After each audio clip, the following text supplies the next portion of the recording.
नमस्कार दोस्तों, star news में आप सभी का स्वागत है। मैं रिंकू यादव। दोस्तों, उत्तर प्रदेश में विपक्ष के नेताओं के खिलाफ जो उत्तर प्रदेश सरकार काम कर रही है वो पूरा उत्तर प्रदेश के साथ साथ पूरा देश देख रहा है।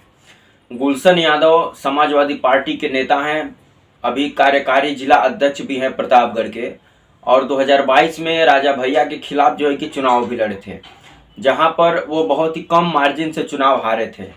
उनकी तैयारी थी अगले विधानसभा चुनाव 2027 में फिर से कुंडा से ही चुनाव लड़ने की, लेकिन जो राजा भैया है वो सरकार के साथ मिल करके गुलशन यादव को ऊपर लगभग 100 मुकदमे लाद दिए गए हैं और प्रतापगढ़ पुलिस उनको वांटेड घोषित कर दी है। 25,000 रुपया का उनके ऊपर इनाम घोषित हो गया है।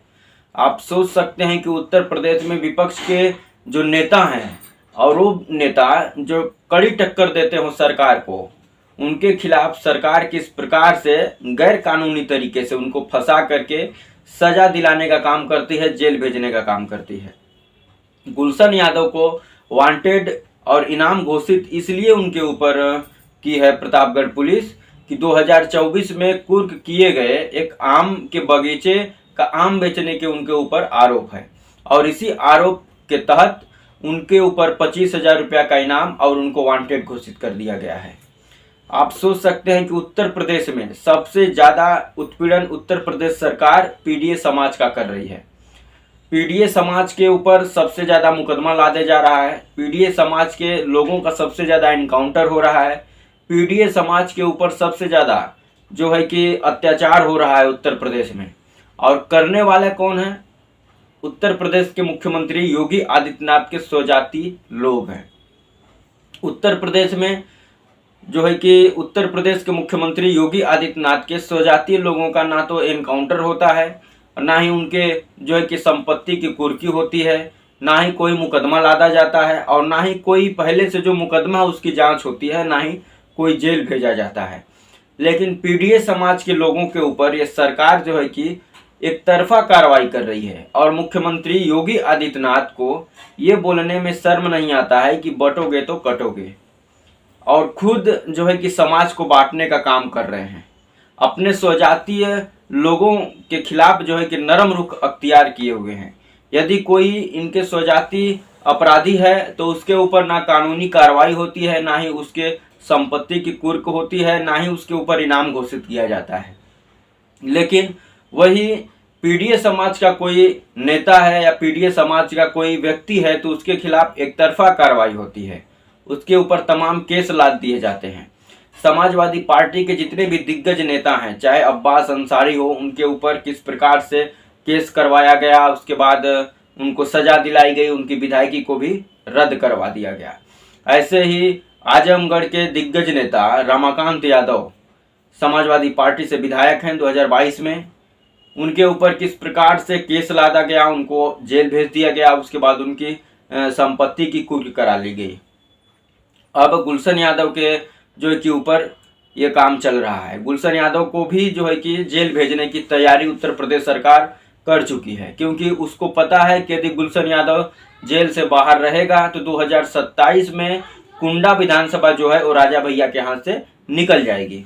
और अखिलेश यादव कई बार ये आरोप लगा चुके हैं कि ये सब कुंडा के जो विधायक हैं रघुराज प्रताप सिंह उर्फ राजा भैया के इशारे पर हो रहा है, क्योंकि उनको अंदाजा हो गया है कि उनकी जो राजनीतिक विरासत है वो अब खिसकने वाली है, उनके हाथ से जाने वाली है। और ये पूरी तरीके से जो है कि सब लोगों को पता है कि यदि कुंडा में इस बार गुलशन यादव चुनाव लड़ते हैं तो राजा भैया की हार निश्चित है। इसी घबराहट में राजा भैया सरकार के साथ मिल करके गुलशन यादव को जो है कि परेशान करने का काम किया जा रहा है। सरकार के द्वारा गुलशन यादव का उत्पीड़न किया जा रहा है।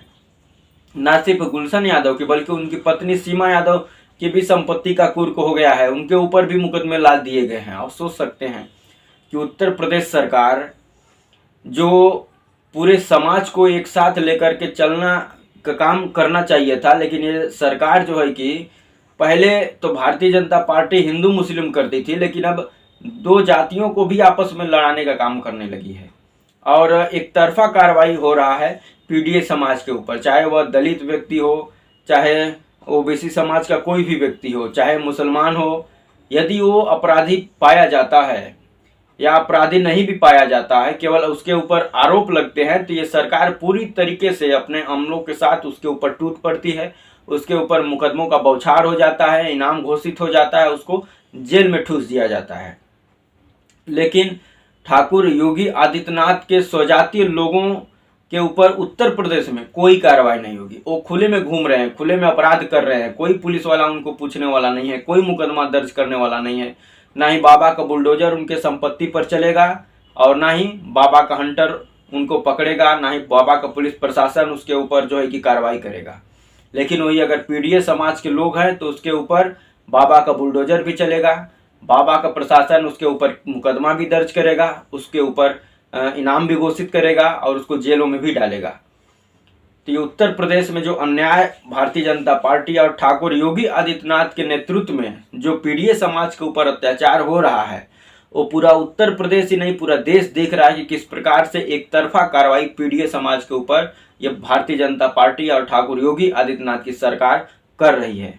2027 के विधानसभा चुनाव में अपनी हार देखते हुए भारतीय जनता पार्टी की सरकार जो है कि पीडीए को और सताना शुरू कर दी है। ये डरा धमका रहे हैं पीडीए समाज के लोगों को, पीडीए समाज के नेताओं को, कि यदि आप एकजुट रहेंगे और एकजुट होकर के समाजवादी पार्टी के साथ रहेंगे तो आपके ऊपर ऐसे ही अत्याचार होता रहेगा, आपके नेताओं के ऊपर ऐसे ही मुकदमे दर्ज होते रहेंगे, आपके नेताओं को ऐसे ही जेल में डाला जाएगा।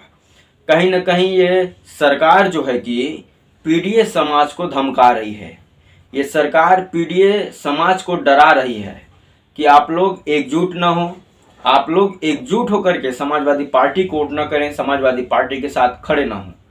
कहीं न कहीं ये इसी का इशारा है और पीडीए समाज भली भांति देख रहा है कि किस प्रकार से ठाकुर योगी आदित्यनाथ की सरकार उसके खिलाफ अत्याचार कर रही है।